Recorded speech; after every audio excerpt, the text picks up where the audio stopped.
إن الحمد لله نحمده ونستعينه ونؤمن به ونتوكل عليه ونعوذ بالله من شرور أنفسنا ومن سيئات أعمالنا من يهده الله فلا مضل له ومن يضلله فلا هادي له أشهد أن لا إله إلا الله وحده لا شريك له وأشهد أن محمدًا عبده ورسوله أرسله بالهدى ودين الحق ليظهره على الدين كله ولو كره المشركون اللهم صل على محمد وعلى آل محمد كما صليت على إبراهيم وعلى آل إبراهيم إنك حميد مجيد اللهم بارك على محمد وعلى آل محمد كما باركت على إبراهيم وعلى آل إبراهيم إنك حميد مجيد يا أيها الناس اتقوا ربكم الذي خلقكم من نفس واحدة وخلق منها زوجها وبث منهما رجالا كثيرا ونساء واتقوا الله الذي تساءلون به والأرحام إن الله كان عليكم رقيبا يا أيها الذين آمنوا اتقوا الله حق تقاته ولا تموتن إلا وأنتم مسلمون أما بعد فإن خير الكلام كلام الله وخير السنن سنن محمد صلى الله عليه وسلم وشر الأمور محدثاتها وكل محدثة بدعة وكل بدعة ضلالة وكل ضلالة في النار أعوذ بالله من الشيطان الرجيم بسم الله الرحمن الرحيم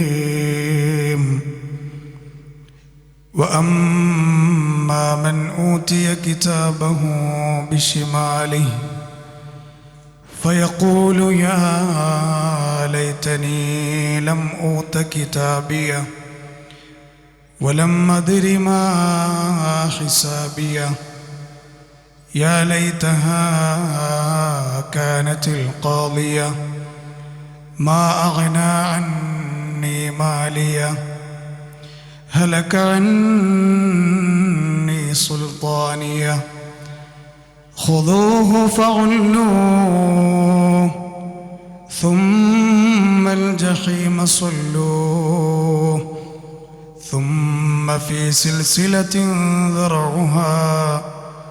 ذرعها 70 ذراعا فاسلكوه. സ്നേഹധരണീയരായ സഹോദരങ്ങളെ, സഹോദരിമാരെ, സത്യവിശ്വാസികളെ, റഹ്മാനും റഹീമുമായ നാം ഓരോരുത്തരെയും നാം അറിയാതെ പോറ്റി വളർത്തിക്കൊണ്ടിരിക്കുന്ന സൃഷ്ടാവും സംരക്ഷകനുമായ റബ്ബ് സുബ്ഹാനഹു വ തആലയുടെ നിയമങ്ങളും വിധിവിലക്കുകളും കഴിവിൻ്റെ പരമാവധി ജീവിതത്തിൻ്റെ എല്ലാ അവസരങ്ങളിലും കാത്തു സൂക്ഷിക്കണമേ എന്ന് സ്വന്തത്തോടെന്ന പോലെ ആമുഖമായി എന്നെയും നിങ്ങളെയും ഉണർത്തുകയാണ്, വസിയ്യത്ത് ചെയ്യുകയാണ്. അള്ളാഹു അവൻ ഇഷ്ടപ്പെടുന്ന യഥാർത്ഥ അടിമകളിൽ നമ്മളെ ചേർക്കുകയും അങ്ങനെ തന്നെ സ്വർഗാവകാശികളായി വിട പറഞ്ഞു പോകാനുള്ള മഹത്തായ സൗഭാഗ്യം അള്ളാഹു എനിക്കും നിങ്ങൾക്കും നൽകി അനുഗ്രഹിക്കുമാറാവട്ടെ.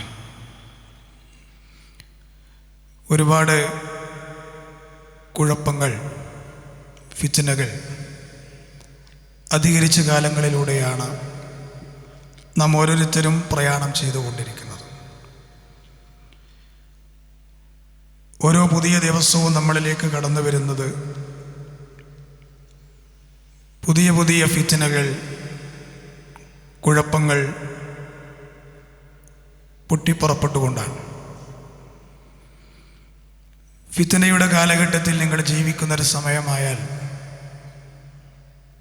1400 ചില്ലാന കൊല്ലങ്ങൾക്ക് മുമ്പ് ഓലമേഞ്ഞ മദീന പള്ളിയുടെ ഉള്ളിലിരുന്ന്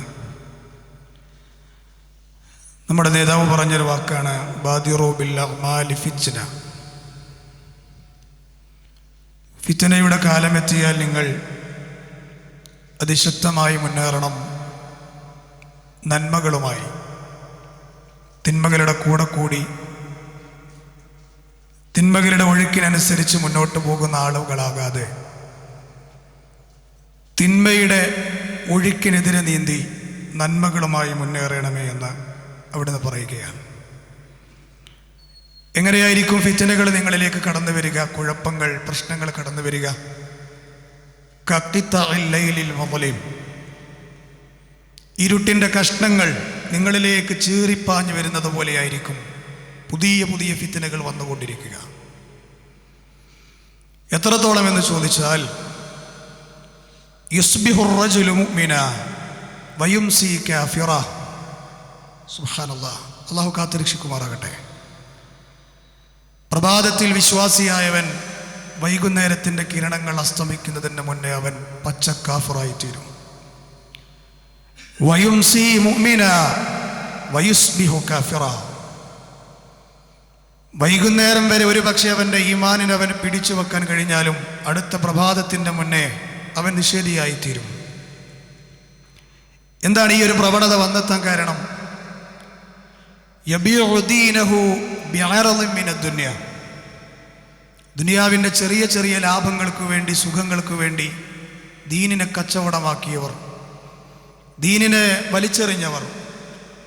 അതുകൊണ്ട് നിങ്ങൾ ഫിത്നയുടെ കാലത്തെ സൂക്ഷിക്കണമേ എന്ന് അവിടുന്ന് പറയുകയാണ്.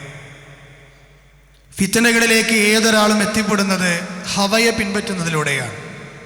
ഹവ എന്ന് പറഞ്ഞാൽ എന്താണ്? സ്വന്തം ഇഷ്ടങ്ങളെ, സ്വന്തം താല്പര്യങ്ങളെ, സ്വന്തം സുഖങ്ങളെ മാത്രം ലാക്കാക്കി മറ്റൊന്നിനെയും പരിഗണിക്കാതെ മുന്നോട്ട് പോകുന്നവരാണ് ഈ വലയിലകപ്പെടാറുള്ളത്. തിന്മകളിലേക്ക്, വ്യതിയാനങ്ങളിലേക്ക് മനുഷ്യരെ എത്തിക്കുന്നതിൽ പ്രധാന പങ്ക് വഹിക്കുന്നൊരു കാര്യമാണ് ഹവ, സ്വന്തം ഇഷ്ടങ്ങളെ പിൻപറ്റുക. ഇസ്ലാമിക ചരിത്രങ്ങൾ വായിച്ചു നോക്കുമ്പോൾ ബിദ്അത്തുകാരുടെ, തന്നിഷ്ടക്കാരുടെ, ഫിത്നയിൽ അകപ്പെട്ട ആളുകളുടെ ചരിത്രം വായിക്കുമ്പോൾ അതിൽ ശ്രദ്ധേയനായൊരു വ്യക്തിയാണ് ജഅദ് ബിൻ ദിർഹം. ഇയാളൊരു ഹവയുടെ ആളായിരുന്നു, തന്നിഷ്ടത്തെ പിൻപറ്റുന്നയാളായിരുന്നു. എത്രത്തോളം എന്ന് ചോദിച്ചാൽ ഇയാളുടെ കുറേ പുതിയ വാദങ്ങളിൽപ്പെട്ട ഒന്നായിരുന്നു.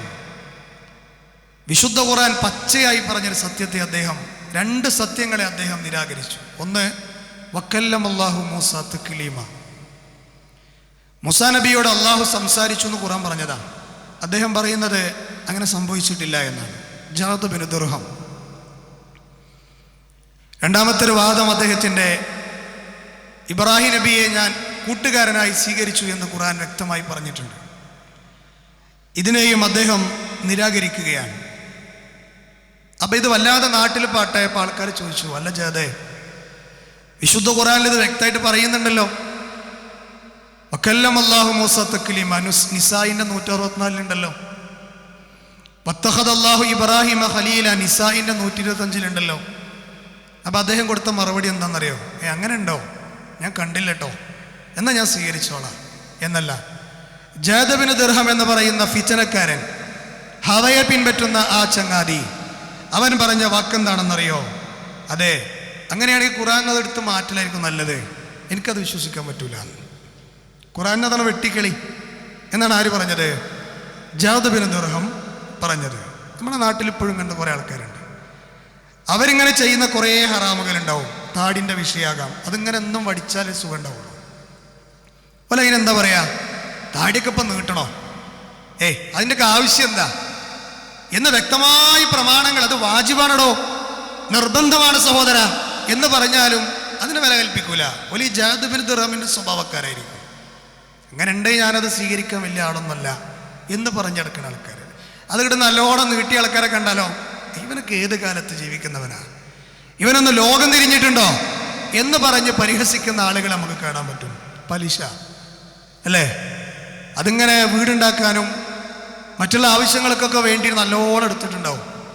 പക്ഷെ നമ്മൾ പറഞ്ഞ് അങ്ങോട്ട് ഇസ്ലാമിക പ്രമാണങ്ങൾ കാണിച്ചു കൊടുത്താൽ നമുക്കതിനോടൊരു കൂസലുണ്ടാവില്ല പല ആളുകൾക്കും. അതുപോലെ തന്നെ ദഅവത്തിൻ്റെ മേഖലയിലേക്ക് ഇറങ്ങാൻ പറഞ്ഞാൽ 1000 തിരക്കിൻ്റെ ലിസ്റ്റ് ഇങ്ങോട്ട് തരും. അവസാനം നമ്മൾ വിചാരിക്കുന്നത് നമുക്ക് ഓൻ്റെ തിരക്കിൻ്റെ കൂടെ ഒന്ന് സഹകരിച്ചു കൊടുത്താലോ, പാവല്ലേ എന്ന് തോന്നിപ്പോകുമാറ് തിരക്കിൻ്റെ ലിസ്റ്റ് ഇങ്ങോട്ട് കെട്ടയക്കുന്ന ആൾക്കാരുണ്ട്. വർത്തമാനം കേട്ടാൽ തോന്നും ഈ പണിക്ക് ഇറങ്ങിയ ആൾക്കാർക്കൊന്നും തിരക്കില്ല. ലോകത്ത് പ്രകാശത്തിന്റെ വിളക്കുമാടങ്ങളായി കടന്നു വന്ന അമ്പിയാക്കന്മാർ അവരൊക്കെ പണിയില്ലാതെ വെറുതെ ഇരുന്ന ആൾക്കാരായിരുന്നെന്നാണ് ഈ പറയണത്. ജീവിതത്തിന്റെ 24 മണിക്കൂറിൽ ബഹുഭൂരിഭാഗവും അള്ളാഹുവിന്റെ ദീനിന് വേണ്ടി മാറ്റിവെച്ച സ്വർഗാവകാശികളായ ആ മഹാന്മാരായ പ്രവാചകന്മാരൊന്നും ഒന്നുമല്ല. ഇവരൊന്നും ലോകം തിരിയാത്തവരോ, ഓൽക്കൊന്നും വേറെ പണിയില്ല, ഓലക്കത് കുറച്ച് താടിക്കാർ ചെയ്തോട്ടെ, കുറച്ച് മൗലവിമാർ ചെയ്തോട്ടെ എന്ന് വിചാരിക്കുന്ന കുറച്ച് ആൾക്കാർ ഇപ്പോഴെങ്കിലും ഉണ്ട്. ഇല്ലെന്ന് പറയാൻ പറ്റില്ല. ഇതൊന്നും പറഞ്ഞില്ലെങ്കിലും എത്ര കേട്ടാൽ അതിക്ക് ഇറങ്ങിത്തിരിക്കാത്ത ആൾക്കാരുണ്ടാവും. ഓരോട് നമുക്ക് പറയാനുള്ള എന്താ അറിയോ, ഖബർ വരാനുണ്ട്, പരലോകം വരാനുണ്ട്, അള്ളാഹുവിന്റെ മുന്നിൽ പഞ്ചപുച്ഛമടക്കി നിൽക്കുന്ന സമയമുണ്ട് എന്ന് മാത്രമേ നമുക്ക് അവരോട് പറയാനുള്ളൂ, അല്ലേ? ഇങ്ങനെ അങ്ങോട്ട് ഒട്ടനവധി വിഷയങ്ങൾ എടുത്ത് നോക്കിയാലേ കുറെ ജഅദ് ബിൻ ദിർഹമമാരെ നമുക്ക് കാണാൻ പറ്റും. പ്രമാണങ്ങൾ അങ്ങോട്ട് പച്ചയായിട്ട് കാണിച്ചു കൊടുത്താലും ഹവയെ പിൻപറ്റുന്ന, തന്നിഷ്ടങ്ങളെ പിൻപറ്റുന്ന ധാരാളം ആളുകളെ നമുക്ക് കാണാൻ പറ്റും. ഈ ജഅദ് ബിൻ ദിർഹമിന്റെ സമകാലികനായിരുന്നു ഖാലിദ് ബിൻ അബ്ദില്ല അൽ ഖുസരി. അദ്ദേഹം ഇസ്ലാമിക ലോകത്തെ അറിയപ്പെട്ട പണ്ഡിതൻ കൂടിയാണ്. ഹിജറ 120 ഈ സംഭവം നടക്കുന്നത്. ഒട്ടനവധി വർഷങ്ങൾക്ക് പിറകിലാണ്. ഒരു പെരുന്നാൾ ദിവസം എത്തി, ഒരു ഈദ് ദിനം. ആ ഈദ് ദിനം എത്തിയപ്പോൾ എല്ലാവരും ഈദ്ഗാഹിൽ ഒരുമിച്ച് കൂടി. ഈ ജഅദ് ബിൻ ദിർഹമിന്റെ ചരിത്രത്തിന്റെ ബാക്കി ഞാൻ പറയണം കേട്ടോ. എല്ലാവരും ഈദ്ഗാഹിൽ ഒരുമിച്ച് കൂടാണ്. അപ്പൊ മഹാനായ ഖാലിദ് ബിനു അബ്ദില്ല അൽ ഖുസരി റഹിമഹുല്ലാ ജഅദിനോട് പറഞ്ഞു, ജഅദേ, ഖുർആനിനും സുന്നത്തിനും തീർത്തും എതിരാണല്ലോ നിങ്ങൾ ഈ വാദം. ഖുർആനിലെ വ്യക്തമായ തെളിവ് നിങ്ങൾക്ക് പലരും കാണിച്ചു തന്നിട്ടും നിങ്ങളത് സ്വീകരിക്കുന്നില്ല എന്നാണല്ലോ കംപ്ലൈന്റ് കേൾക്കുന്നത്, അല്ലേ? അപ്പോൾ തന്നിഷ്ടക്കാരനായ ജഅദ് പറഞ്ഞൊരു കാര്യമുണ്ട്, ആര് കാണിച്ചു തന്നാലും ഞാനത് സ്വീകരിക്കാൻ തയ്യാറല്ല, എന്നെ സംബന്ധിച്ചിടത്തോളം ബാധകമല്ല എന്ന് പറഞ്ഞു. അപ്പൊ മഹാനായ ആ ഭരണാധികാരി ആവർത്തിച്ച് അദ്ദേഹത്തോട് പറഞ്ഞു, നിങ്ങളിതിൽ നിന്ന് മടങ്ങണം എന്ന് പറഞ്ഞു. അപ്പൊ അദ്ദേഹം മടങ്ങുന്നില്ല എന്ന് കണ്ടപ്പോൾ അന്നത്തെ ഖുത്ബ നടക്കുകയാണ്, ഈദ് ഖുത്ബ നടക്കുമ്പോൾ ഖാലിദ് ബിൻ അബ്ദില്ല റഹിമഹുല്ല അന്നത്തെ ഈദ് ഖുത്ബയിൽ പറഞ്ഞു, അയ്യുഹന്നാസ്, ജനങ്ങളെ, ലഹൂ, നിങ്ങളെല്ലാവരും ഉളുഹിയ്യത്ത് അറുക്കണം. ബലിപെരുന്നാൾ ദിനാണ്, ഉളുഹിയ്യത്ത് അറുക്കണം. തഖബ്ബലല്ലാഹു ലഹായാക്കും, നിങ്ങളെ ബലിയറുക്കലുകളൊക്കെ അള്ളാഹു സ്വീകരിക്കട്ടെ എന്ന് അദ്ദേഹം പ്രാർത്ഥിച്ചു. മുളിഹ ബിൽ ജഅദി ഇബ്നു ദിർഹം, നിങ്ങളെല്ലാവരും നാൽക്കാലികളെയാണ് ബലിയെറുക്കാൻ പോകുന്നതെങ്കിൽ ഞാനിന്ന് ബലിയെറുക്കുന്നത് ജഅദിനെയാണ്, ഭരണാധികാരിയാണ്. ഞാനിന്ന് ഇവിടെ തീർപ്പ് കൽപ്പിക്കാൻ പോകുന്നത് ജഅദ് ബിൻ ദിർഹമിനെയാണ്. കാരണം ഇന്നഹു സഅമ അന്നല്ലാഹു തആല ലം യത്തഖദ് ഇബ്രാഹിമ ഖലീല വലം യുകല്ലിം മൂസ തക്ലീമ. മൂസാ നബിയോട് അള്ളാഹു സംസാരിച്ചിട്ടില്ല എന്നും ഇബ്രാഹിം നബി അള്ളാഹിന്റെ കൂട്ടുകാരനല്ല എന്നുമാണ് ജഅദ് പറയുന്നത്. മടങ്ങുന്നില്ല അദ്ദേഹം, തെളിവ് കാണിച്ചു കൊടുത്തിട്ട്. അതുകൊണ്ട് ഒരു ഇസ്ലാമിക രാജ്യം എന്നുള്ള നിലക്ക് ഞാൻ ജഅദിന്റെ വിഷയത്തിൽ തീർപ്പ് കൽപ്പിക്കാൻ പോവുകയാണ് എന്ന് ഇന്നലകളെ ചരിത്രങ്ങളിൽ നമുക്ക് കാണാൻ കഴിയുന്നുണ്ട്. അതുകൊണ്ട് സഹോദരങ്ങളെ, ഇതുപോലെയുള്ള ഒട്ടനവധി ആളുകൾ ഈ 2024 സത്യം കാണിച്ചു കൊടുത്താലും അതൊന്നും എനിക്ക് ബാധകമല്ല എന്നുള്ള രൂപത്തിൽ ഹവകളെ പിൻപറ്റുന്ന, തന്നിഷ്ടങ്ങളെ പിൻപറ്റുന്ന ഒട്ടനവധി ആളുകളെ നമുക്ക് കാണാൻ പറ്റും. നമുക്കറിയോ, ഇസ്ലാമിക ചരിത്രത്തിൽ ഒട്ടനവധി സേവനങ്ങൾ ചെയ്ത മഹാപണ്ഡിതനാണ് മഹാനായ ഇബ്നുൽ ഖയ്യിം റഹിമഹുല്ലാ. ആ ഇബ്നുൽ ഖയ്യിമിന്റെ അറിയപ്പെട്ട ഗ്രന്ഥമാണ് നൂനിയ, കവിതാ സമാഹാരമാണ്. 300-ലധികം വാള്യങ്ങളുള്ള ഗ്രന്ഥമാണ്. ആ നൂനിയയിൽ ജഅദിന്റെ ചരിത്രം പറയുന്ന ഭാഗത്ത് മഹാനായ ഇബ്നുൽ ഖയ്യിം പറയുന്നുണ്ട്, ഖാലിദ് ബിൻ അബ്ദില്ല അൽ ഖുസരി എന്ന് പറയുന്ന ഹിജറ 120 ജീവിച്ചു പോയ ആ മഹാനായ ഇസ്ലാമിക ഭരണാധികാരിയായ പണ്ഡിതൻ ആ സമൂഹത്തെ രക്ഷിച്ചത്, ആ സമൂഹത്തെ രക്ഷപ്പെടുത്തിയത് വലിയ ആശയക്കുഴപ്പങ്ങളിൽ നിന്നും അതുപോലെയുള്ള വലാലത്തിൽ നിന്നുമാണ് എന്ന് മഹാനായ ഇബ്നുൽ ഖയ്യിം അദ്ദേഹത്തിൻ്റെ നൂനിയ എന്ന് പറയുന്ന ചരിത്രത്തിൽ കാണാം. അപ്പം നമുക്ക് നബിയുടെ കാലത്തുള്ള ചരിത്രം ഇങ്ങനെ വായിക്കുമ്പോൾ പ്രവാചകന്റെ ഏറ്റവും വലിയ ശത്രു എന്ന് പറയുമ്പോൾ നമ്മുടെ മനസ്സിലേക്ക് ആദ്യം ഓടി വരുന്ന അബൂജഹലാണ്. അബൂജഹൽ വലാലത്തിൽ പതിക്കാൻ എന്താ കാരണം? അള്ളാഹിൻ്റെ റസൂലിന്റെ പ്രാർത്ഥന കിട്ടിയ മനുഷ്യനാണ് അദ്ദേഹം. അറിയോ, അള്ളാഹുവേ രണ്ടാലൊരു ഉമറിനെ കൊണ്ട് ഇസ്ലാമിന് നീ ഇസ്സത്ത് നൽകണമെന്ന് പ്രാർത്ഥിച്ച ആളാണ് നമ്മുടെ നേതാവ് മുഹമ്മദ് മുസ്തഫ സല്ലല്ലാഹു അലൈഹി വസല്ലം. ആര് ഈ രണ്ടാലൊരു ഉമർ? ഒന്ന് സാക്ഷാൽ ഉമർ ബിൻ ഖത്താബാണ്, മറ്റൊന്നാരാ? ഈ അബൂജഹലാണ്. ഇവ രണ്ടാളെ കൊണ്ട് ആരെങ്കിലും ഒരാളെ കൊണ്ട്. പക്ഷെ അല്ലാഹു സുബ്ഹാനഹു വ തആല ഹിദായത്തുമായി ജിബ്രീലിനെ പറഞ്ഞയച്ചത് ഉമറിൻ്റെ അടുക്കലേക്കാണ്. ഇവർ രണ്ടാൾ ഒരേ ആദർശക്കാരായിരുന്നു. എന്തേ ഈ അബൂജഹലിന് കിട്ടിയില്ല? ഓൻ തന്നിഷ്ടങ്ങളെ വല്ലാതെ പിൻപറ്റിയത് കൊണ്ടാണ് ദലാലത്തിൻ്റെ വഴിയിൽ ഇന്നും മുസ്ലിം ലോകം അദ്ദേഹത്തിൻ്റെ പേര് കേൾക്കുമ്പോൾ അത് ലഅനത്തുല്ലാഹ് എന്ന് പറയുന്ന ഒരവസ്ഥയിലേക്ക് എത്തിപ്പെടാൻ കാരണം. അതുകൊണ്ട് മുഅ്മിനീങ്ങളെ ഏറെ ഗൗരവത്തോടെ നമ്മളൊക്കെ ആലോചിക്കുക. തന്നിഷ്ടങ്ങൾ അതാണ് പല ആളുകളെയും പല നന്മകളിൽ നിന്ന് തടയുന്നതും തിന്മകളിൽ ഇപ്പോഴും ഉറപ്പിച്ചു നിർത്തുന്നതും. നമ്മൾ അറിഞ്ഞും അറിയാതെയും ചെയ്തു പോകുന്ന ഒട്ടനവധി തിന്മകളില്ലേ, നമുക്ക് മാറണ്ടേ? എത്രയോ മരിച്ച മയ്യത്തിൻ്റെ പിന്നാലെ അല്ലേ വഹിച്ചുകൊണ്ടും മണ്ണിലിറക്കിയിട്ടും മണ്ണ് വാരിയിട്ടിട്ടും തസ്ബീഹ് ചൊല്ലിയിട്ടും മയ്യത്ത് കുളിപ്പിച്ചിട്ടും ഒക്കെ നമ്മളിങ്ങനെ പല രംഗങ്ങൾ കൈകാര്യം ചെയ്ത ആൾക്കാരല്ലേ. എന്താ നമുക്ക് മാറാൻ കഴിയാത്തത്? നമ്മുടെ ഹൃദയത്തിൽ വല്ലാതെ ഫിച്ന അള്ളിപ്പിടിച്ചിട്ടുണ്ട്. നിങ്ങൾക്കറിയോ, നമ്മുടെ നേതാവ് മുഹമ്മദ് മുസ്തഫ സല്ലല്ലാഹു അലൈഹി വസല്ലം എപ്പോഴും അല്ലാഹുവിനോട് പ്രാർത്ഥിക്കാനുള്ളൊരു ദുആയാണ്, അല്ലാഹുമ്മ ലാ തജ്അൽ മുസീബതനാ ഫീ ദീനിനാ, അല്ലാഹുമ്മ ലാ തജ്അൽ മുസീബതനാ ഫീ ദീനിനാ. അല്ലാഹുവേ, ഞങ്ങളുടെ ദീനിൽ എല്ലാ മുസീബത്തുകളിൽ നിന്നും ഞാൻ നിന്നോട് കാവൽ ചോദിക്കുന്നു. ദീനിൻ്റെ മുസീബത്തുകളിൽ നിന്ന് അതിൽ ഞങ്ങളെ നീ അകപ്പെടുത്തല്ലേ, പരീക്ഷണങ്ങളിൽ ഞങ്ങളെ നീ അകപ്പെടുത്തല്ലേ എന്ന് പ്രാർത്ഥിക്കാറുണ്ട്. നിങ്ങൾ നോക്ക്, പരീക്ഷിക്കപ്പെടാത്ത ആരും ലോകത്തുണ്ടാവില്ല. ഏതെങ്കിലും രൂപത്തിൽ അള്ളാഹു എന്ത് ചെയ്യും? ഫിച്നകളിലൂടെ പരീക്ഷണങ്ങളിലൂടെ മനുഷ്യന്മാരെ കൊണ്ടുപോയിട്ടുണ്ടാവും. എന്തിനൊരു വിശ്വാസിയെ അള്ളാഹു പരീക്ഷിക്കണം? വിശ്വാസിയെയും പരീക്ഷിക്കണം. 5 നേരം കൃത്യമായിട്ട് നമസ്കരിച്ച് സക്കാത്ത് കൊടുക്കാൻ അവകാശിയാണെങ്കിൽ അതൊക്കെ കൂട്ടിക്കഴിച്ച് നോക്കി കൊടുത്ത് അള്ളാഹിൻ്റെ രഹസ്യത്തിലും പരസ്യത്തിലൊക്കെ പേടിച്ച് പരമാവധി അള്ളാഹുവിൻ്റെ ദീനുമായി ഒട്ടിച്ചേർന്ന് ജീവിക്കുന്ന ഒരാളെ എന്തിനാ അള്ളാഹ് പരീക്ഷിക്കണേ? അള്ളാഹിൻ്റെ റസൂൽ പറഞ്ഞെന്താ അറിയങ്ങള്, അവന് ഞാൻ രോഗം കൊടുത്തിട്ട് വേറെ ഏതെങ്കിലും പരീക്ഷണങ്ങളൊക്കെ കൊടുത്തിട്ട് ഞാൻ പരീക്ഷിക്കുന്നത് ഓനെ എല്ലാ തിന്മകളിൽ നിന്നും കഴിവിൻ്റെ പരമാവധി അല്ലേ ഫിൽട്ടർ ചെയ്ത് അവസാനം ഒരു നല്ല മനുഷ്യനായി മരിച്ചു പോകാനാണ് വിശ്വാസികളെ ഞാൻ പരീക്ഷിക്കുന്നതെന്ന് അള്ളാഹു പറഞ്ഞതായി റസൂലുള്ള പറഞ്ഞതായി നമുക്ക് കാണാം. അതുകൊണ്ടല്ലേ ഒരിക്കൽ നബി പനിച്ച് സുഖമില്ലാതെ കിടക്കുമ്പോൾ സഹാബിയോട് ചോദിച്ചില്ലേ, നബിയെ നിങ്ങൾ ഭയങ്കര പനി അനുഭവിക്കുന്നുണ്ടല്ലോ, നല്ല ചൂടാണല്ലോ നബിയെ, എന്തൊരു പരീക്ഷണമാണ് നബിയെ? ആ സമയത്ത് അള്ളാഹുവിൻ്റെ റസൂൽ പറഞ്ഞു, വിശ്വാസിയെ അള്ളാഹു പരീക്ഷിക്കുന്ന പറഞ്ഞത്. ആ രോഗിയായിട്ട് കിടക്കുന്ന സമയത്തടക്കം ഇസ്ലാമിൻ്റെ തത്വം പഠിപ്പിച്ചു കൊടുക്കുകയാണ്. ആ സമയത്ത് മഹാനായ റസൂലുള്ളാഹിയുടെ സഹാബികൾ ചോദിക്കുന്നുണ്ട്, നബിയെ ഏറ്റവും കൂടുതൽ പരീക്ഷിക്കപ്പെടുന്നവരാരാണ്? ആ സമയത്ത് അള്ളാഹുവിൻ്റെ റസൂൽ പറഞ്ഞു, അശദ്ദുൽ ബലാഇനിൽ അംബിയ, അള്ളാഹുവിൻ്റെ സൃഷ്ടിവർഗത്തിൽ ഏറ്റവും ആദരിക്കപ്പെട്ട ആളുകൾ ആ മനുഷ്യരിൽ അള്ളാഹുവിന് ഏറ്റവും ഇഷ്ടമുള്ളവരാണ് അവൻ്റെ മതത്തിന് കീഴൊതുങ്ങിയവർ. അതിൽ അള്ളാഹുവിന് ഏറ്റവും കൂടുതൽ ഇഷ്ടപ്പെട്ട ആളുകളാണ് അവൻ്റെ അമ്പിയാക്കന്മാർ. ആ അമ്പിയാക്കന്മാരാണത്രേ അള്ളാഹു ഏറ്റവും കൂടുതൽ പീഡിപ്പിക്കുകയും പരീക്ഷിക്കപ്പെടുകയും ചെയ്തിട്ടുള്ളത്. അയ്യൂബ് നബി അലൈഹിസ്സലാം, സക്കരിയ നബി അലൈഹിസ്സലാം, അതുപോലെ ഒട്ടനവധി പ്രവാചകന്മാർ, അവരുടെയൊക്കെ ചരിത്രങ്ങൾ നമുക്ക് അതാണല്ലോ സഹോദരങ്ങളെ പറഞ്ഞു തരുന്നത്. എത്രത്തോളം തഖ്വയിലാണോ ജീവിക്കുന്നത് അത്രത്തോളം അള്ളാഹു നമ്മളെ പരീക്ഷിച്ചു കൊണ്ടേയിരിക്കുന്നതാണ്. വേണ്ടപ്പെട്ടവർക്കൊരു രോഗം നൽകിയിട്ട് അല്ലേ, അല്ലെങ്കിൽ ഇന്ന് ഒരു കുഴപ്പമുണ്ടായിരുന്നില്ല, കുറേ കാലമായിട്ടുണ്ടാകുന്നൊരു വയറുവേദന. ആ വയറുവേദന കുറച്ചൊക്കെ 2-3 ദിവസം കൊണ്ട് കൂടിയപ്പോൾ കൊണ്ടുപോയി കാണിച്ചതാണ്. ഡോക്ടർ പറഞ്ഞു, നിങ്ങളുടെ ആമാശയത്തിൽ ക്യാൻസറാണ് അല്ലേ, 4 സ്റ്റേജും കഴിഞ്ഞിട്ടുണ്ട്. ഇത് ഞാനൊരു സഹോദരൻ്റെ അനുഭവം പറഞ്ഞതാണ്, ഞാൻ നിങ്ങളെക്കുറിച്ച് പറഞ്ഞതല്ല. നമുക്കും വന്നേക്കാം, അള്ളാഹു കാത്തുരക്ഷിക്കുമാറാകട്ടെ. ആ സഹോദരൻ ഇന്ന് ഖബറിലാണ്, ഈ രോഗവുമായിട്ടാണ് പോയത്. അപ്പം ജീവിതത്തിൽ ഇത്തരം പരീക്ഷണങ്ങൾ കടന്നു വരുമ്പോൾ നമുക്ക് അവരോട് പറയാനുള്ളത് എന്താണ്? ദുനിയാവെന്നുള്ളതൊരു ഇടത്താവളാണ്. അള്ള പറഞ്ഞു കഴിഞ്ഞു, പരീക്ഷിക്കുമെന്ന് പറഞ്ഞു കഴിഞ്ഞു. അള്ള എവിടെയും പറഞ്ഞിട്ടില്ല നിങ്ങളെ പരീക്ഷിക്കൂല. നേരെ മറിച്ച് അള്ള പറഞ്ഞെന്താ, വലനബ്ലുവന്നകും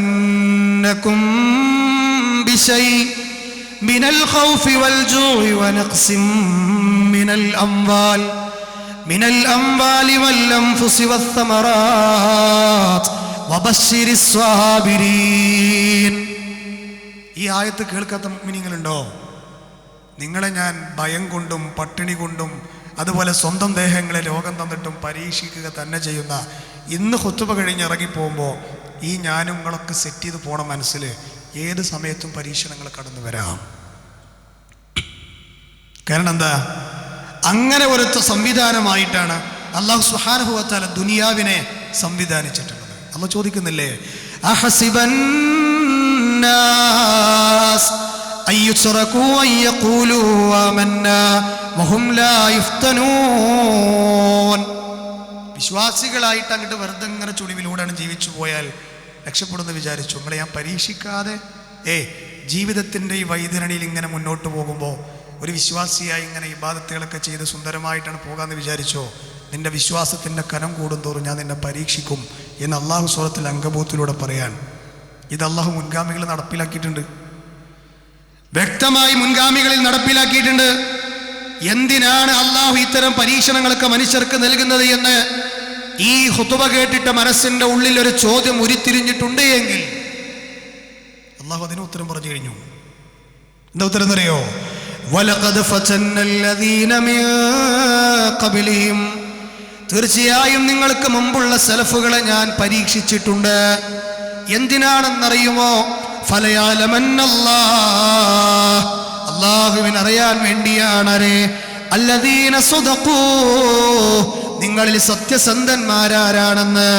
വലയഅലമന്നൽ കാദിബീൻ, നിങ്ങളിൽ പെരും കള്ളന്മാരാരാണെന്ന്. കാദിബി എന്ന് പറഞ്ഞാൽ എന്താണ്? നന്ദി കെട്ടവർ, കളവാക്കുന്നവർ, വ്യാജന്മാരാക്കുന്നവർ, അങ്ങനെയൊക്കെ പറയാം. അപ്പൊ എന്തിനാ പരീക്ഷിക്കണത്? ചില ആൾക്കാരുണ്ട് നമ്മളെ കൂട്ടത്തിൽ, ഓല് നല്ലോണം ക്ഷമിക്കും എന്തു വന്നാലും. പക്ഷെ എന്നാലും ഓല് പറയും എനിക്ക് തന്നല്ലോ. അള്ളാഹു നിങ്ങൾ ആ സമയത്ത് പറയുന്ന വാക്കുപോലും പരീക്ഷിക്കപ്പെടുന്നുണ്ടെന്നാണ്. ഒരു വിശ്വാസിയെ സംബന്ധിച്ചിടത്തോളം പരീക്ഷണങ്ങൾ വന്നു കഴിഞ്ഞാൽ അവൻ പറയുന്ന വാക്കാണ് ഖാലു ഇന്നാ ലില്ലാഹി വ ഇന്നാ ഇലൈഹി റാജിഊൻ. അപ്പോൾ വിശ്വാസികൾ അല്ലാഹു സുബ്ഹാനഹു വ തആല പരീക്ഷിച്ചു കൊണ്ടേയിരിക്കും. ഏറ്റവും വലിയ പരീക്ഷണം ഏതറിയാക്ക്? നമ്മളിപ്പോൾ സമൂഹത്തിൽ പടർന്നു പിടിക്കുന്ന വലിയ രോഗങ്ങളുടെ ലിസ്റ്റിൽ വലിയ വലിയ രോഗങ്ങൾ എന്നൊക്കെ പറയും. നമ്മൾ ആദ്യം ഉണ്ടെന്ന രോഗമല്ലേ ക്യാൻസർ, അതുപോലെയുള്ള രോഗങ്ങളല്ലേ?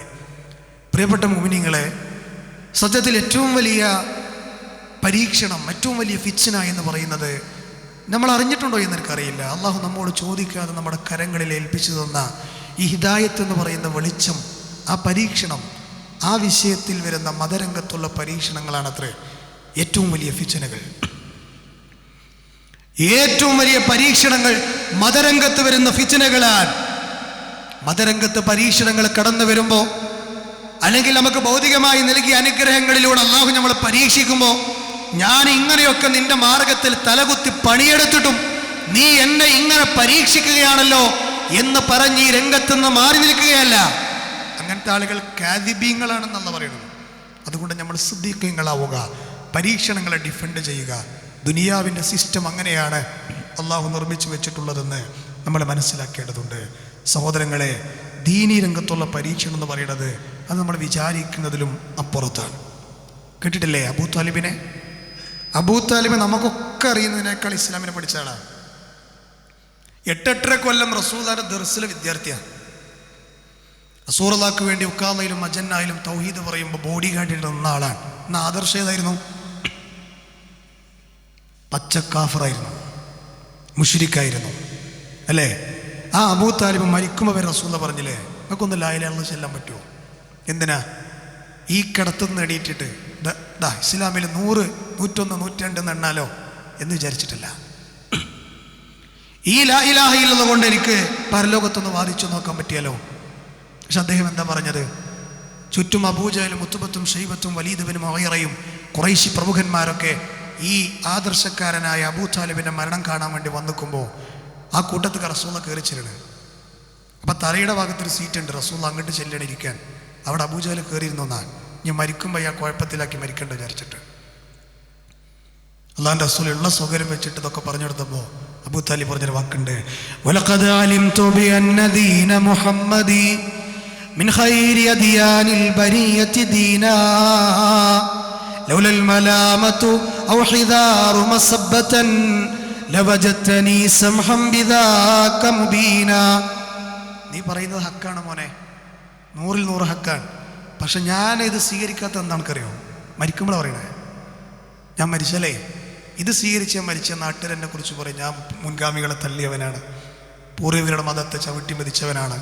സത്യമൊക്കെ നീ പറയണ തന്നെയാ. അതുകൊണ്ട് അനഫി മില്ലത്തി അബ്ദുൽ മുത്തലിബ്, മുത്തലിബിൻ്റെ മാർഗത്തിലായി ഞാൻ പോവാണ് എന്ന് പറഞ്ഞ് മരിച്ച ആളാണ്. അവിടെ എന്താ സംഭവിച്ചേ? മതരംഗത്ത് അബൂ ത്വാലിബിനെ അല്ലാഹു സുബ്ഹാനഹു വ തആല ഒന്ന് നോക്കി.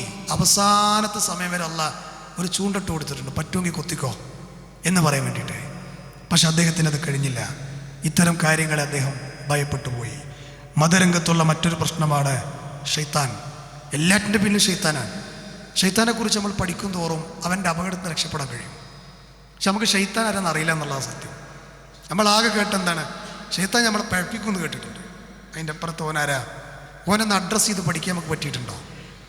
ഇപ്പം നമ്മളെ നാട്ടിൽ നമ്മളെ കൊല്ലാനും തല്ലാനും അല്ലെങ്കിൽ നമ്മളെ ബിസിനസ് തകർക്കാനൊക്കെ നടക്കുന്നൊരു കള്ളുണ്ടെങ്കിൽ നമ്മൾ ഓനെക്കുറിച്ച് ശരിക്കും അറിയും. എന്തിനാണെന്നറിയോ? ഓൻ ഏതൊക്കെ റൂട്ട് കൂടി വരുന്നുണ്ടോ അതൊക്കെ ബ്ലോക്ക് ചെയ്യാൻ വേണ്ടിയിട്ട്, അല്ലേ? ദുനിയാവിൻ്റെ കാര്യം അങ്ങനെയല്ലേ?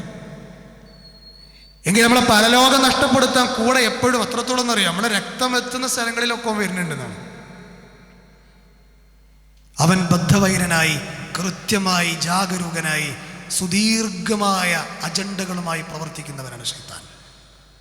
ആ ശൈത്താൻ നമ്മളെ പഴപ്പിക്കുന്നത് 2 രൂപത്തിലാണ്. നിങ്ങൾക്കറിയോ, ഇമാമുസുന്ന എന്നറിയപ്പെടുന്ന ഒരു മഹാമനുഷ്യനുണ്ട് ചരിത്രത്തിൽ.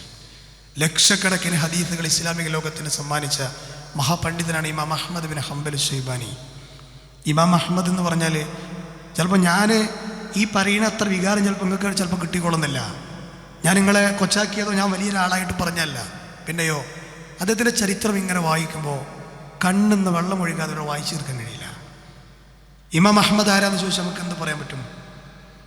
നമ്മൾ ഇമാം അഹ്മദിനെ അറിഞ്ഞിട്ടുണ്ടോ? അദ്ദേഹം മരിക്കാൻ കിടക്കുന്ന സമയത്ത് അദ്ദേഹം പറയുന്നത് ലാ ബഅദ് ലാ ബഅദ് ലാ ബഅദ് എന്നിങ്ങനെ പറഞ്ഞുകൊണ്ടിരിക്കുകയാണ്.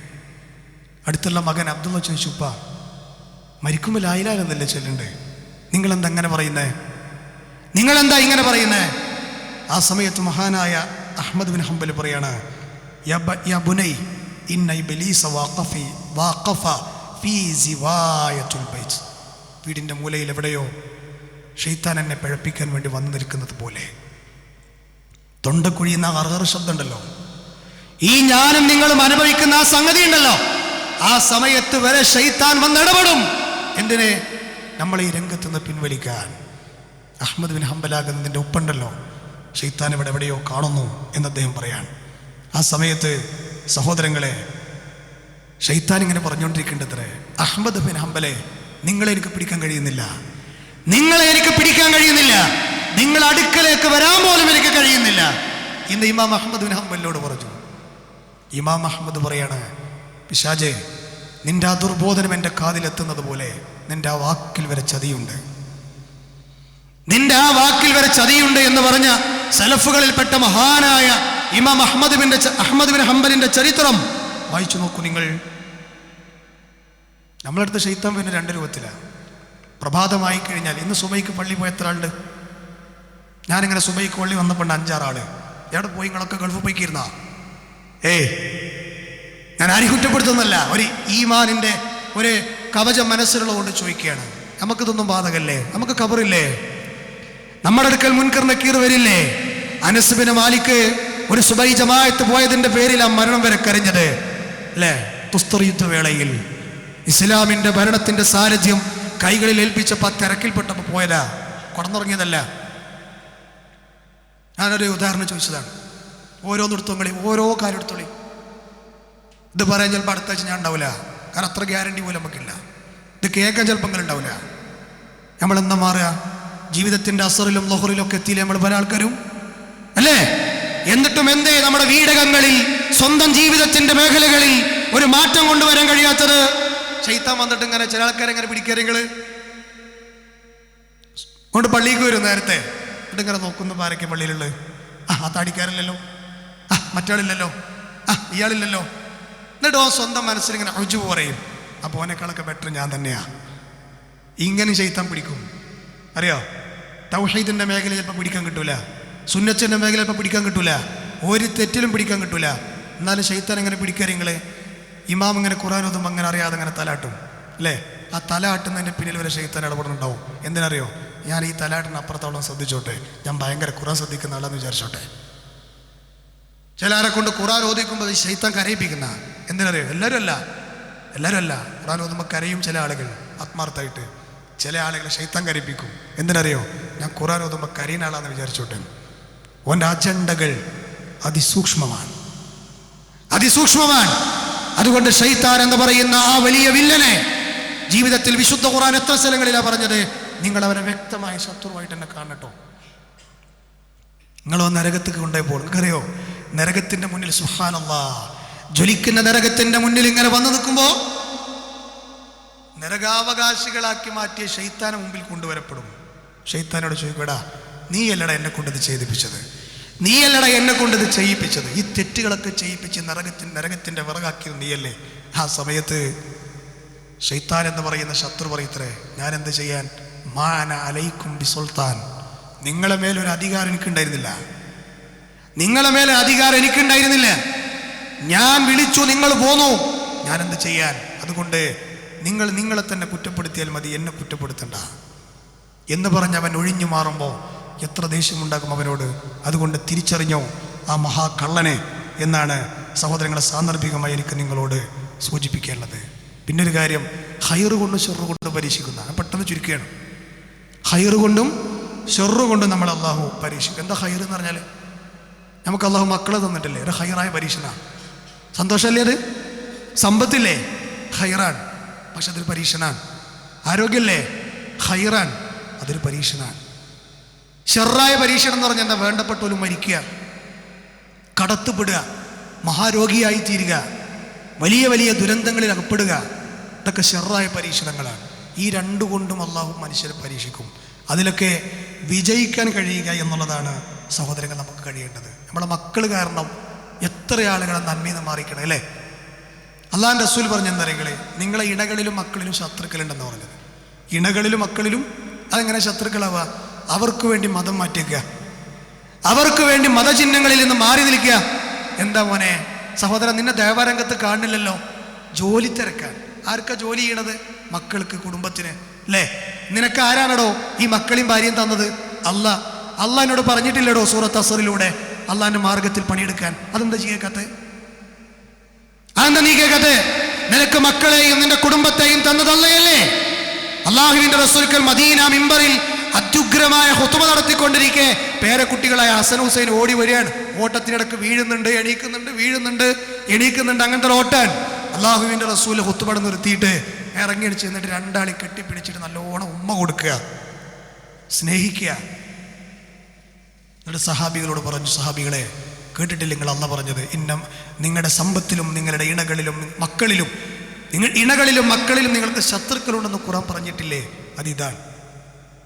കാരണം എത്ര നല്ലൊരു ഇബാദത്ത് മുടക്കിയിട്ടാണ് ഞാൻ ഇവിടെ ഇറങ്ങി വന്ന്. ഇതിൻ്റെ വേറെയും ചില ചരിത്രങ്ങളൊക്കെ നമുക്ക് വേറെയും കാണാൻ പറ്റും.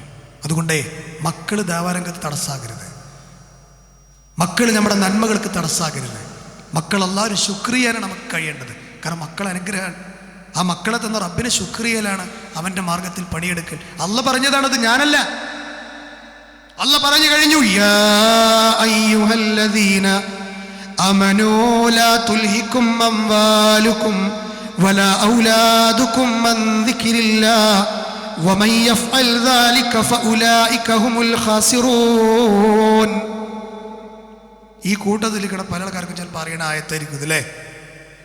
യാ അയ്യുഹല്ലദീന ആമനൂ ലാ തുൽഹികും അംവാലുകും വലാ ഔലാദുകും അൻ ദിക്രില്ലാഹ്. നിങ്ങൾക്ക് അള്ളാഹു തന്ന സമ്പത്തും മക്കളും അള്ളാഹിന്റെ മാർഗത്തിൽ നിങ്ങളെ തെറ്റിക്കരുത് കേട്ടോ. നിങ്ങളെ നിസ്കാരം നോമ്പോട്ടോ ഒതുങ്ങണ്ടാന്ന് തഫ്സീർ വായിച്ചോ. നിങ്ങൾ അള്ളാഹുവിൻ്റെ മാർഗത്തിൽ നന്മ കൽപ്പിക്കുക, തിന്മ വിരോധിക്കുക, സമയം ഉണ്ടാക്കിക്കോ. നമ്മളെ ജോലിക്ക് എത്ര സമയം കണ്ടെത്തുന്നുണ്ട്? ആഴ്ചയിലെ 168 മണിക്കൂറിലേ കുറച്ച് സമയം അള്ളാഹ് കൊടുത്തൂടെ? അള്ളാഹ് എല്ലടോ നിനക്ക് പാൻക്രിയാസ് തന്നത്? അള്ളാഹ് എല്ലടോ നിനക്ക് കണ്ണ് തന്നത്? അള്ളാഹ് അല്ലേ നിന്റെ ശരീരം രൂപപ്പെടുത്തിയത്? അല്ലദീ ഖലഖക ഫസവ്വാക ഫഅദലക ഫീ അയ്യി സൂറത്തിൻ മാ ശഅ റകബക. അത് ഏതായത്ത് പറഞ്ഞിട്ട് തുടങ്ങണ കാര്യങ്ങള്? യാ അയ്യുഹൽ ഇൻസാൻ മാ ഗറക ബിറബ്ബിക്കൽ കരീം. നിന്റെ റബ്ബിന്റെ വിഷയത്തിൽ നിന്നെ ചതിച്ചു കളഞ്ഞതെന്താ? നിന്നെ വഞ്ചിച്ചു കളഞ്ഞതെന്താ? നിന്റെ ശരീരത്തെ രൂപപ്പെടുത്തിയവനവനല്ലേ? മനുഷ്യനോളം സുന്ദരമായൊരു ജീവി ദുനിയാവിലില്ല എന്നാണ്. നിവർന്ന ശരീരനിലയുള്ള, അല്ലേ? നമ്മുടെ ബോഡി പാർട്സിൻ്റെ എണ്ണം വെറുതെ ഒന്ന് ഗൂഗിൾ ചെയ്ത് നോക്കുകയാണെങ്കിൽ ബോഡി പാർട്സിൻ്റെ ഈ ഇന്നത്തെ ആധുനിക മാർക്കറ്റിൽ കിട്ടുന്ന പണം എത്രയാണെന്ന് അറിയുങ്ങളെ? 400 ചില്ലാനം കോടി രൂപയാണ് നമ്മുടെ ശരീരത്തിൽ ഓരോ പാർട്സുകൾ ടോട്ടൽ കൂട്ടിയാൽ. അതിൽ അങ്ങോട്ടും ഇങ്ങോട്ടൊക്കെ വേരിയേഷൻസ് ഉണ്ടാകാം. ചോദിക്കാതെ തന്നതല്ലേ? അള്ളാഹ് എന്തേ പറഞ്ഞുള്ളൂ? നിങ്ങൾ എന്നെ ഓർക്കണം, എനിക്ക് വേണ്ടി പണിയെടുക്കണം, അധ്വാനിക്കണം. എന്തിന്? നാളെ ഒരു ലോകം വരാനുണ്ട്, സെന്റിമെന്റ്സുകൾക്ക് സ്ഥാനമില്ലാത്ത ലോകം. ആ ലോകത്തിന് വേണ്ടി പണിയെടുക്കാൻ സഹോദരങ്ങളെ, ജീവിതത്തിൻ്റെ എല്ലാ ശോലുകളും ഉള്ളതോടൊപ്പം തന്നെ അള്ളാഹുവിന് വേണ്ടി മാറ്റിവെക്കാൻ നമുക്ക് കഴിയട്ടെ, നന്മകളിൽ മുന്നേറാൻ നമുക്ക് കഴിയട്ടെ. അള്ളാഹ് പറഞ്ഞില്ലേ, വസാരിഉ ഇലാ മഗ്ഫിറത്തിൻ മിർ റബ്ബിക്കും അർളുഹസ് സമാവാതു വൽ അർള്. ആകാശഭൂമികളെക്കാൾ വിശാലമായ സ്വർഗം നേടിയെടുക്കാൻ നിങ്ങൾ ധൃതിപ്പെട്ടു വരിക എന്ന് അള്ളാഹ് പറഞ്ഞു കഴിഞ്ഞു. അതിൽ അള്ളാഹു നമ്മെ ഉൾപ്പെടുത്തുമാറാകട്ടെ.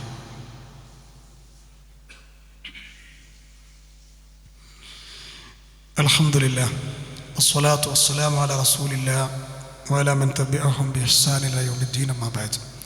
അള്ളാഹുവിനെ സൂക്ഷിക്കണമെന്നൊരിക്കൽ കൂടി എന്നെയും നിങ്ങളെ ഉണർത്തുകയാണ്. പ്രവാചകന്റെ എതിരാളികളിൽ അറിയപ്പെട്ട വ്യക്തിയാണ് വലീദ് ബിൻ മുഗീറ.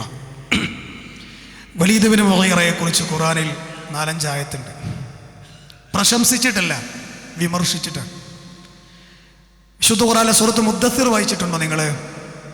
സൂറത്ത് മുദ്ദസ്സിറിലെ ചില വചനങ്ങളിലൂടെ കടന്നു പോയാൽ വലീദിനെ കാണാൻ പറ്റും നമുക്ക്. അദ്ദേഹത്തിൻ്റെ കൂട്ടുകാരന്മാരെ കൂടെ ഒരു ഹജ്ജ് സീസണിൽ മക്കയിലിരിക്കുകയാണ്. കുറച്ച് കൂട്ടുകാരന്മാരൊക്കെ ഇരിക്കുന്നുണ്ട്. വളരെ ചർച്ചയുടെ അജണ്ട എന്താ പറയുക? ഹജ്ജായി കഴിഞ്ഞാൽ മുഹമ്മദും അവൻ്റെ കൂടെയുള്ള ആൾക്കാരും ഹജ്ജിന് വരുന്ന പല ദേശക്കാർക്കും അവൻ്റെ ദീൻ എത്തിച്ചു കൊടുക്കും. അത് നമുക്ക് തടയണമല്ലോ, ഇല്ലെങ്കിൽ കുറേ ആൾക്കാരായി പെട്ടുപോയാലോ. ഓല ദൈവത്താണത്. ആ സമയത്ത് വലീദ് ബിൻ മുഗീറയോട് കൂട്ടത്തിലുള്ള ഒരാൾ പറഞ്ഞു, എങ്കിൽ നമുക്കൊരു കാര്യം ചെയ്യാം, അവൻ ഖുർആൻ കൊണ്ടാണല്ലോ മനുഷ്യരെ ക്ഷണിക്കുന്നത്, ആ ഖുർആൻ ഒരു കവിതയാണ് നമുക്ക് പറഞ്ഞാലോ, ഒരു കവിത. അപ്പോൾ വലീദ് ബിൻ മുഗീറ പറഞ്ഞു, വല്ലാഹ്, അള്ളാഹുവാണ് സത്യം, ഖുർആൻ ഒരിക്കലും കവിതയല്ല. കാരണം നമ്മൾ കവിത പഠിച്ച ആൾക്കാരെ, അത് കവിതയല്ല, അത് നടക്കൂല. അപ്പോൾ വേറെ ആൾ പറഞ്ഞു, അവൻ സാഹിറാണെന്ന് നമുക്ക് പറഞ്ഞാലോ. അപ്പോൾ വലീദ് പറഞ്ഞു, അത് നടക്കൂല, കാരണം നമ്മൾ സിഹിർ ചെയ്യുന്ന ആൾക്കാരാണ്, നമ്മൾ സാഹിറന്മാരാണ്, അത് സിഹിറല്ല എന്ന് എല്ലാവർക്കും അറിയാം, അത് കേൾക്കുന്നവർക്ക് അറിയാം, അതൊന്നും പറഞ്ഞിട്ട് കാര്യമില്ല. ആ സമയത്ത് വിശുദ്ധ ഖുർആനെക്കുറിച്ച് ഇങ്ങനെയൊക്കെ അപവാദങ്ങൾ പറഞ്ഞപ്പോഴും അതിനൊക്കെ എതിർത്ത് ഖുർആനിൻ്റെ പിന്നിലൊരു മഹാശക്തി ഇടപെട്ടുന്നുണ്ട് എന്ന് മനസ്സിലാക്കിയ ആളായിരുന്നു കൂട്ടരെ വലീദ് ബിൻ മുഗീറ. പക്ഷെ ഓൻ ഇസ്ലാമിക്ക് വരെ തടസ്സമായത് എന്താ നിങ്ങൾ? ഓൻ്റെ സമ്പത്തും മക്കളുമായിരുന്നു. ഞാൻ വെറുതെ പറഞ്ഞു, അത് പറയാനപ്പോൾ ഇത് പറഞ്ഞേ. ഓൻ ഇസ്ലാമിലേക്ക് വരാൻ തടസ്സം അവൻ്റെ സമ്പത്തും അവൻ്റെ മക്കളുമാണ്. ഇന്ന് എന്തിനു വേണ്ടിയാണോ ജീവിതത്തിൻ്റെ ബഹുഭൂരിഭാഗം ഞാനും നിങ്ങളും ചെലവഴിക്കുന്നത്, അതായിരുന്നു അദ്ദേഹത്തിന് തടസ്സം. 10 മക്കളുണ്ടായിരുന്നു എന്നാണ്. 10 മക്കള്. 10 മക്കള്. നമ്മളൊന്നും മക്കളെ സ്നേഹിക്കണ പോലെ അല്ല അയാൾ മക്കളെ സ്നേഹിച്ചത്. 5 ആളെ വലത്ത് നിർത്തും, 5 ആളെ ഇടത്ത് നിർത്തും. എന്നിട്ട് ഉക്കാതിലും അജണ്ടയിലൊക്കെ ഞെളിഞ്ഞിങ്ങനെ നടക്കും, ഇതിൻ്റെ മക്കളെന്ന് പറഞ്ഞിട്ട്. അങ്ങനെ നല്ലന്മാരായ 10 മക്കളുണ്ടായിരുന്നു വലീദ് ബിൻ മുഗീറക്ക്. ഖുർആൻ പറഞ്ഞ എന്താ? വജഅൽതു ലഹു മാലം മംദൂദാ. കണ്ണങ്ങോട്ട് നോക്കിയാൽ കണ്ണെത്താ ദൂരത്തേക്ക് അവൻ്റെ പറമ്പും തോട്ടങ്ങളും ഉണ്ടായിരുന്നു. മക്ക മുതൽ ത്വായിഫ് വരെ അവൻ്റെ തോട്ടങ്ങളായിരുന്നു. നിങ്ങൾ അമാനുമൂലി വൈദ്യ തഫ്സീർ മാത്രം വായിച്ചോളി. സൂറത്ത് മുദ്ദസ്സിർ, ഖുർആനിലെ 74-ാമത്തെ സൂറത്ത്, 74-12, അവിടുന്ന് 4-5 ആയത്ത് വായിച്ചു. എന്നിട്ട് അല്ലാഹു പറയാണ്, വബനീന ശുഹൂദാ, സദാ സന്നദ്ധരായ കുറച്ച് മക്കളെ കൊടുത്തു ഞാൻ. എല്ലാം ഉണ്ടായിരുന്നു. വമഹത്തു ലഹു തംഹീദാ, എല്ലാ സൗകര്യങ്ങളും ഞാൻ വലീദിന് കൊടുത്തിരുന്നു. ഇതിൻ്റെ മുമ്പത്തെ ആയത്തിൽ അല്ലാഹു പറയണം എന്താ പറയുക? 11-ാമത്തെ ആയത്തിൽ, നബി നിങ്ങൾ ഓനെ വിട്ടോ, ഓൻ്റെ കാര്യം ഞാൻ ഏറ്റെടുത്തോളാം, ഓനെ ഞാൻ പിടിക്കേണ്ട പോലത്തെ പിടിച്ചോളാം എന്ന് പറഞ്ഞു. മക്കളും സമ്പത്തും അള്ളാഹുവിൻ്റെ ദീന് സത്യമാണെന്നറിഞ്ഞിട്ടും അതൊന്ന് മാറി നിൽക്കാൻ കാരണക്കാരനായ വ്യക്തിയാണ് വലീദ് ബിൻ മുഗീറ. ഖുറൈശ് ഗോത്രക്കാരനാണ്, ബനു മഖ്സൂം ഗോത്രക്കാരനാണ്, ധനാഢ്യനാണ്, എല്ലാം കൊണ്ടും അനുഗ്രഹീതനാണ്. അല്ലേ? എത്രത്തോളം എന്ന് ചോദിച്ചാൽ സുഖസമ്പൂർണമായ ഉന്നത നിലവാരത്തിലായിരുന്ന വലീദിൻ്റെ ദീർഘകാലം സഹോദരങ്ങളെ, അദ്ദേഹത്തിൻ്റെ ജീവിതം അതിമോശമായ രൂപത്തിൽ കാഫറായിട്ടായിരുന്നു. പക്ഷേ ഇസ്ലാമിൻ്റെ തണലിലേക്ക് എത്തിപ്പെടാൻ നമുക്ക് ഭാഗ്യം കിട്ടിയിട്ട് എന്തുകൊണ്ടാണ് നമ്മൾ ഈ രംഗം കൈകാര്യം കൃത്യമായിട്ട് ചെയ്യാത്തത് എന്ന് ഞാൻ ചോദിക്കുകയാണ്. നിങ്ങൾക്കറിയോ? പക്ഷെ അതിൽ ആ പരീക്ഷണത്തിൽ വലിയത് പരാജയപ്പെട്ടു. ഇസ്ലാമിക ചരിത്രത്തിൽ കഴിഞ്ഞു പോയ ഉസ്മാൻ, മൂന്നാം ഖലീഫയാണ്. ആ ഉസ്മാൻ റളിയല്ലാഹു അൻഹു ഖവാരിജികൾ എന്ത് ചെയ്തു? പട്ടിണി കിട്ടും. 40 ദിവസം പച്ചവെള്ളം പോലും കൊടുത്തില്ല. സ്വന്തം വീടിൻ്റെ ഉള്ളിൽ ഖലീഫയായിരിക്കും അല്ലേ? എന്തുകൊണ്ടായിരുന്നു മറ്റു സഹാബികൾ ഈ ശത്രുക്കളെ തടയാത്തെന്ന് ചില ആൾക്കാർ ചോദിക്കലുണ്ട്. ഖലീഫയാകുമ്പോൾ കുറേ പട്ടാളങ്ങളൊക്കെ ഉണ്ടാവില്ലേ? എന്തിനറിയോ? റസൂലുള്ള നടന്ന മദീനയുടെ മണ്ണിൽ രക്തം ചിന്താൻ ഞാൻ സമ്മതിക്കൂല, അതുകൊണ്ട് എൻ്റെ പേരിൽ ആരും തടഞ്ഞിക്കാൻ നിൽക്കണ്ട എന്ന് ഉസ്മാൻ പറഞ്ഞിരുന്നു. പക്ഷെ ഉസ്മാൻ അവരോട് ചോദിച്ചൊരു ചോദ്യം എന്താ അറിയോ? നിങ്ങൾ അള്ളാഹുവിൻ്റെ റസൂലിൻ്റെ വാക്ക് കേട്ട് വലിയ തുക കൊടുത്ത് റൂമ എന്ന് പറയുന്ന ജൂതനിൽ നിന്ന് ഞാൻ വാങ്ങിയ കിണറുണ്ട് സഹോദരങ്ങളെ, അതിൽ നിന്നൊരു ഗ്ലാസ് വെള്ളം നിങ്ങൾ എനിക്ക് തരുമോ? അതിൽ നിന്നൊരു ഗ്ലാസ് വെള്ളം നിങ്ങൾ എനിക്ക് തരുമോ എന്ന് ഉസ്മാൻ എന്ന് പറയുന്ന മഹാനായ വ്യക്തി ചോദിക്കുകയാണ്. അള്ളാഹുവിൻ്റെ റസൂല് അയൽവാസികളെ വീട് വാങ്ങി അവരെ മറ്റൊരു സ്ഥലത്തേക്ക് ഭദ്രമായി പാർപ്പിച്ച് മദീന പള്ളി നിങ്ങൾ അള്ളാഹുവിൻ്റെ മാർഗത്തിൽ എനിക്ക് വേണ്ടി വാങ്ങിത്തരുമോ എന്ന് ചോദിച്ചപ്പോൾ അത് വാങ്ങിക്കൊടുത്ത ആളാണ് ഞാൻ. അതിൽ 2 റക്അത്ത് നിസ്കരിക്കാൻ എന്നെ സമ്മതിക്കോ? ഉസ്മാൻ റളിയല്ലാഹു അൻഹുവിൻ്റെ ചോദ്യം ദീനിൽ ഉറച്ചതിൻ്റെ പേരിൽ പരീക്ഷിക്കപ്പെട്ടു. പക്ഷെ അവരെന്താ ചെയ്തറിയോ? വെള്ളം കൊടുത്തില്ല എന്ന് മാത്രമല്ല, അദ്ദേഹത്തിൻ്റെ നേരെ വീട് ചവിട്ടിപ്പൊളിച്ച് ചാടി കയറിയിട്ട് 40ാമത്തെ ദിവസം അദ്ദേഹത്തിൻ്റെ നെഞ്ചിൽ 9 കുത്ത കുത്തിയെന്നാണ്. അതും വലിയ കടാരമുണ്ട്. ഖുർആൻ ഓതിയിരിക്കുകയായിരുന്നു മഹാനായ ഉസ്മാൻ റളിയല്ലാഹു അൻഹു. ആ 9 കുത്തിയപ്പോൾ അതിലൊരു ശത്രു പറഞ്ഞതുണ്ട്, സലാസത്തുൻ ലില്ലാഹ്, ഇതിൽ 3 നിന്റെ അള്ളാക്കാൻ, ബാക്കി 6 അടക്കാൻ എന്ന് പറഞ്ഞു. ആര്? ശത്രു വിഭാഗം. അദ്ദേഹത്തിൻ്റെ തലയും വിശുദ്ധ ഖുർആനും ഫുട്ബോൾ തട്ടുന്നത് പോലെ തട്ടിക്കളഞ്ഞു എന്ന് കാണാൻ പറ്റും. 4ാം ഖലീഫ അലി റളിയല്ലാഹു അൻഹു സുബൈക്ക് പള്ളിയിൽ പോകുമ്പോൾ ഓരോ വീട്ടിലുള്ള ആൾക്കാരെയും സുബൈക്ക് വിളിച്ചിട്ടേ പോകുള്ളൂ. ആരും ഉറങ്ങണ്ട, സുബൈൻ്റെ സമയ, കൂലിട്ടുന്ന സമയ, ചില്ലറ സമയമല്ല, എണീക്കടോ എന്ന് പറഞ്ഞ് വിളിച്ചിട്ട് പോവുക. ഒരിക്കൽ അദ്ദേഹം ആ ദൗത്യം നിർവഹിച്ച് മുന്നോട്ട് പോയിക്കൊണ്ടിരിക്കുമ്പോഴാണ് ഇബ്നു മുൽജിം എന്ന് പറയുന്നൊരു ശത്രു അദ്ദേഹത്തിൻ്റെ തലയിലേക്ക് വലിയൊരു കടാര കൊണ്ട് ആഞ്ഞു വെട്ടിയത്. തലച്ചോറ് ആ വെട്ടിലൂടെ കാണുമായിരുന്നു എന്നാണ്. ശബ്ദം കേട്ട് ഓടി വന്നൊരു വ്യക്തി അലിയെ താങ്ങിയിരുത്തിയപ്പോൾ അബ്ദുറഹ്മാൻ ഇബ്നു മുൽജിം എന്ന് പറയുന്ന കള്ളൻ ലേനത്താക്കപ്പെട്ട വ്യക്തി അവിടെ നിൽക്കുമ്പോൾ അദ്ദേഹത്തോട് ചോദിച്ചു, എന്തിനാണ് നിങ്ങൾ ഈ അക്രമം ചെയ്തത്? എന്തിനാണ് നിങ്ങൾ ഈ അക്രമം ചെയ്തത്? അപ്പോൾ അബ്ദുറഹ്മാൻ ഇബ്നു മുൽജിം പറഞ്ഞൊരു വാക്കുണ്ട്, ആകാശത്തിന്റെ താഴെ ഏറ്റവും നികൃഷ്ടനായ വ്യക്തിയെ 16 ദിവസമായി ഞാൻ തിരഞ്ഞു നടക്കുകയായിരുന്നു. ഇന്നാണ് എൻ്റെ കൈ കിട്ടിയത്, അതുകൊണ്ട് തീർത്ത് കളഞ്ഞതാണ്. ആ വെട്ട് കിട്ടിയത് മുറി പഴുത്തിട്ടാണ് അദ്ദേഹം മരിക്കുന്നത്, ഷഹീദാകുന്നത് എന്ന് നമുക്ക് കാണാൻ പറ്റും. സഹോദരങ്ങളെ, ഞാനൊരു 2 മിനിറ്റ് കൂടി നിങ്ങളുടെ അനുവാദം ചോദിച്ചിട്ട് എടുക്കുകയാണ്. ഈ ഉമ്മത്ത് 73 കക്ഷിയായിട്ട് പിരിയുന്നതാണ്. ഈ ഉമ്മത്ത് 73 കക്ഷികളായിട്ട് പിരിയും.